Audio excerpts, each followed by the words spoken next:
Hi, I'm Ila Basmati. Today I'm going to talk about a very, very famous architect. The name is, is other than that, Minoru Yamasaki. Ooh, Japanese, but he was born in North America, in Seattle. He, he was born in 1912, was born in Seattle with American accent, Seattle, no Seattle, in the state of Washington. Son of John Tsuhejiro, in Japanese, Yamasaki and Hana Yamasaki. Japanese is a special class of Japanese.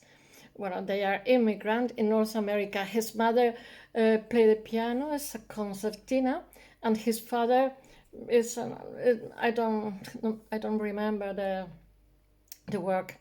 Well, in order to pay for his architecture study, he has to work in a salmon factory in Alaska, in summer, during the summer. Well, Yamasaki is graduate at the architecture as an architect from Washington State University. And between 1930 and 1934, upon finishing the degree at the University of Washington in Seattle, he attended the postgraduate degree in New York, sorry. He works for various architects, very famous, that is good for the curriculum.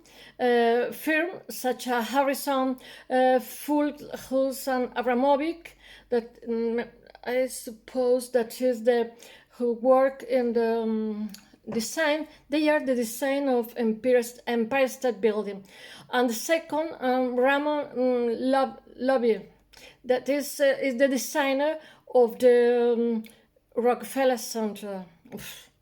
Incredible. When the St. Louis, well, he organized the training, and when he finished, he created his own atelier of architect, and then with different architects, two architects more, and then when the first project, the first important project is in St. Louis, when the St. Louis Missouri City Council tries to create a Manhattan because they have a lot of problem with the immigrants along the Mississippi, and decide to replace a neighborhood of old building with residential skyscrapers. It entrusts to the project to Yamasaki.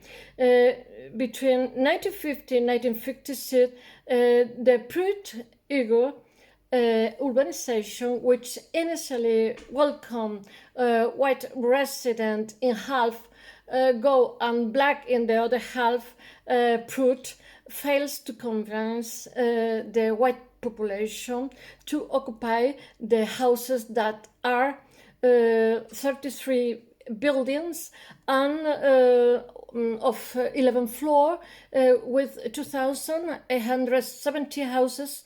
The house has have elevator that for him is very important. Elevator in the World Trade Center the same. Have elevator that only stop on the third floor, where there are a large lobbies for social gathering. From there you go up or down dark stairs that are very dangerous. The lack of visibility and therefore insecurity leads of the project to fail. In 1972, the high crime rate that determined the demolition of the urbanization. Between 1953 1956, he has the project with John Helmut and Joseph Leinweber, the terminal of the Lambert St. Louis Airport with a concrete deck. Between 950, no, 1959 and 1962, he created the Daran Airport in Saudi Arabia. And between 1961 and 1962, the Center for the Science in Seattle. Between 1962 to 1966, he built the very famous Century City Plaza hotel in Los Angeles. Between 1968 and 1974, the very, very famous the World Trade Center with his 1,010 floor is what the tallest building in the world in this moment, and form a unit with the square spread out in front of them. Yamasaki calculated the horizontal distance of the vertical profile with such a precision that on the upper floor there is no sense of insecurity. In 1986, died of cancer of stomach, I remember. On February 17 in Bloomfield Hill, Michigan, at the age of 73. His office survived 23 years more. It's a lot. His office, Yamasaki Associated, closed on December 23 years after. I don't know. Well, that's all. Thanks so much for all. And remember, once a day I speak to you, I talk with you about architecture or arts or literature sometimes.